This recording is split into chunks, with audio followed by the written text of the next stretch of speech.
Sono qui per aiutare altre donne che stanno lottando contro il tumore al seno. Siamo qui tutte quante, questo mare rosa, per aiutare loro e la prevenzione e la ricerca. Una gara iniziata con tranquillità per stare insieme alle donne, ai disabili, poi piano piano mi sono addentrata fra le strade venete, i vigneti, un bel percorso per dare appunto a questa manifestazione un'impronta che non solo gli agonisti possono partecipare a questi eventi, ma qualsiasi persona.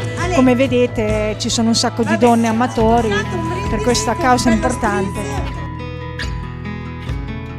È bello vedere tante donne tutte insieme.